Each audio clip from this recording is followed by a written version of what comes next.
Assalamu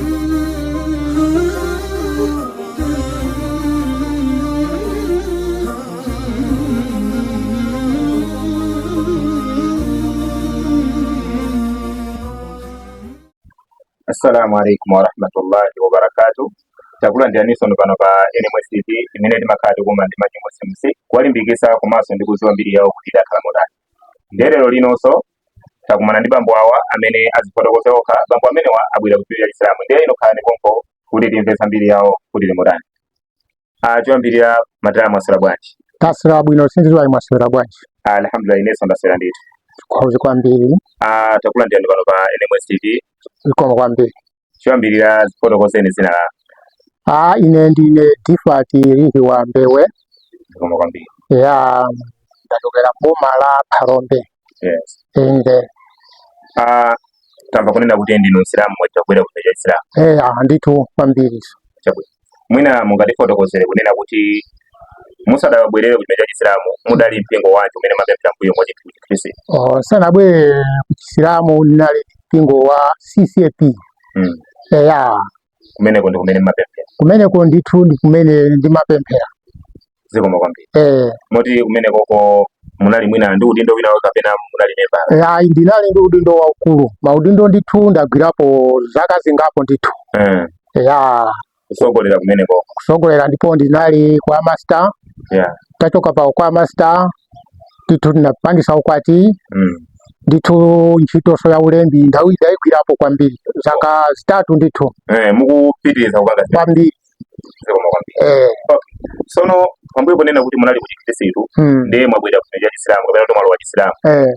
Mwina chifukwa chimene chidakupangisani kunena kuti mubwerere kuphunzira Chisilamu chidali chiyani?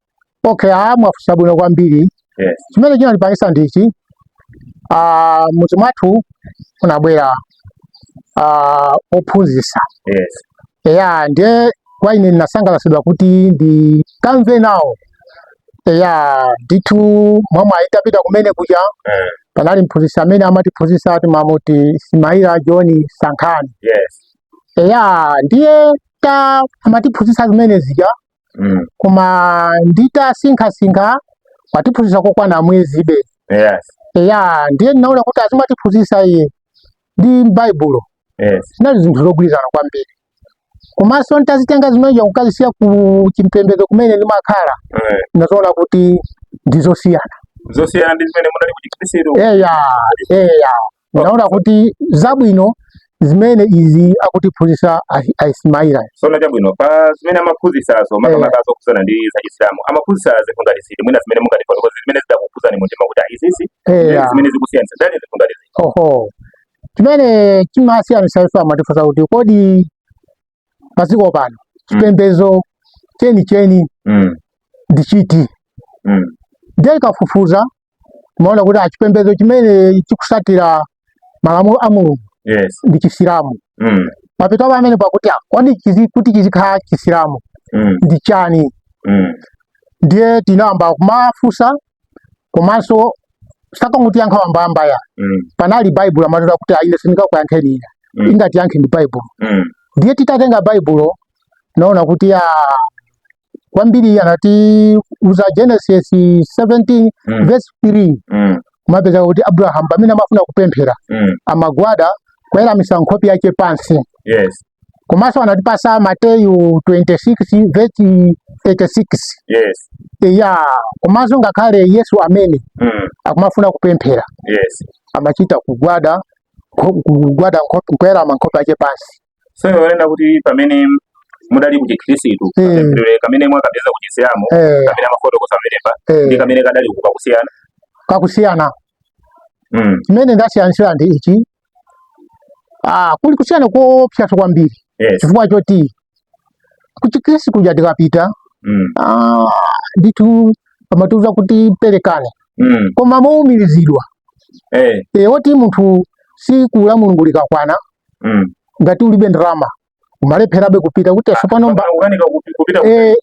chifukwa yoti amakwanisa kutenga mbale kumampasa munthu wina aliyense. Ndizo makhala kuti munthu uji wapanika kuti asopano so ine ndipite nzikachita zimene zija. Okay, jabu kupitirira kujeza ndi bambo amene wa bambo Tifat Rihi wa pano pa NMS TV. Nde tiyeni tikhale pompa tikhale limodzi kuti tipindule zambiri. Okay, ndi mwakamba nkhani yokhuzana ndi yopereka kunena kuti nthawi imeneyo zimakafuna kaperekedwe amachita ngati mokuumirizana kuti kupanda kunena kuti munthu ulibe chopereka umakanika kupita kuchalichi. Kwambiri. Sono kuchisilamu ku nkhani yakaperekedwe imeneyi mwaphunzira zotani kapena zikumakhala motani? Kuchisilamu nkhani yakaperekedwe kulibe kuumirizana yayi. Komanso kuchisilamu sikuti chopereka kulibeya. Chiliko koma zosiyana. Amayankhula kuti upereke kwa munthu amene wasowa sikuti ukapereke kuchalichi kokwe yayi. Upereke kwa munthu amene wavutika. Koma utenge kwa munthu amene alipovutika. Kwa munthu amene alipovutika. Kandi muzi mwina mwake. Komanso kachita zimenezo sikuti iweso uziuluse kuti nampasa wakuti ya. Akuti apereka Okay, chabwino. Mwina pambuyo kunena kuti mwabwera kuchipembedzo cha Chisilamu, mwalo wa Chisilamu. Anthu achibale makolo kapena anthu kumpingo kwanu adachilandira modani atamva kunena kuti inoyo mwabwera kuchipembedzo cha Chisilamu? Mwafunsa bwino kwambiri. Panali mavuto opsa. Kumbali ya makolo atachimva chimenecho ndithu anabwera alongo anga ndi achazuku langa ndi achibale ena kumandifunsa mawa ndithu ndinavomera kumati iniwo mwaganiza bwanji kati inetu ndikusata chipembedzo chimene tikufuna Mulungu. Ndipo amandifunsa kuti kwa mkuziwa kuti usisetu ija makolo athu onse afera mmene muja. Ndiye ndimanga kuti atikasata zimenezo kuti makolo athu anaferawo palibe chimene chingatipindulire. Komanso nakuza kuti saizi life yaitu inu ndinakulu ineso njankulu. Aliyense akusata chipulumuso. Chimene yakula kuti chipulumuso ndi ichi. Ndiye tatanda anapita koma osamvesa ya. Patatha wiki anabwereraso kundifunsa nauza kuti aya ineso tu kulibe kubwereraso mbuyo. Mapeta pamenepo ndayankhula kale kuti ndithungiso ulemu ndapitapo kwa masitanda uchita anabwera kula mpingo kumandifunsa. Ndinayankhaso chimodzi kumanena kuti ifetu sitikumvesa ya. Tagazirani bwino tizabwera. Koma ndiyeno anabwerera komanso nauza kuti akulu chipembedzo chimene mukuchichita sichoyenera. Pauza mpingo sichoyenera mukupalamula mavuto kapena mukupalamula moto kwa kujahena. Ndiye pamene paja pali mpingo wa mmodzi anamvesa anaya kuti akulu chimene chasankhawa amene wandi akulu siyana yayi tiye ndiyasiye. Ndiye anandisiya koma atachitenga kukaulusa kumpingo ndithu gulu linakhumudwa. Ndokuti taluza munthu wathu. Koma chifukwa ena kuti ino masada chona simunabwerere. Sinabwerere mbuyo. Okay, chabwino.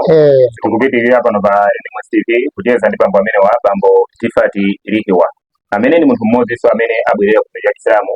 Ndiye ino khani pompo ndikusatira kuti timve zambiri makamaka zimene akumana nazo. Okay, pambuyo kunena kuti mwabwera ku chipembedzo cha Chisilamu mwakumana ndi mavuto osiyanasiyana anthu akumpingo kwanu komanso achibale. Mwina ndi maubwino ati amene mwapeza pambuyo kunena kuti mwalo wa Chisilamu?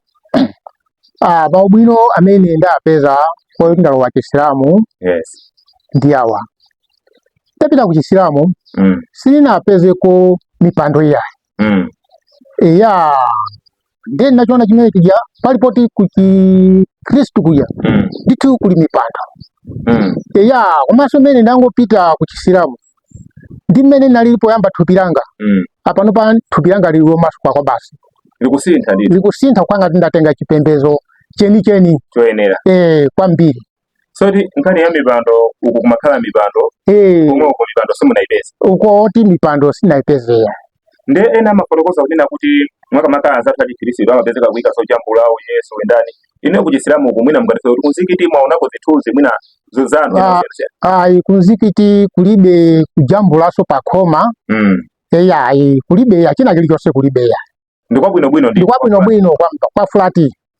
Moti mwapita kangapo ndipo kwa swali mwene. Ndipo kwambiriso. Panopa mwina ndipo oneni kangati kapena mwapita kuzikiti. Ninga mwezi uno ndi wachiwiri. Mwezi uno wachiwiri. Okay, chabwino.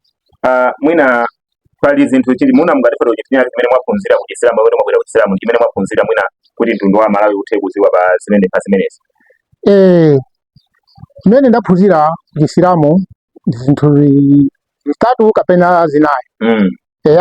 Choyambirira surati Fatiha sindimaiziwa ya surati Fatiha koma ndithu zinaiziwa komanso siki za Chisilamu ndaziziwa.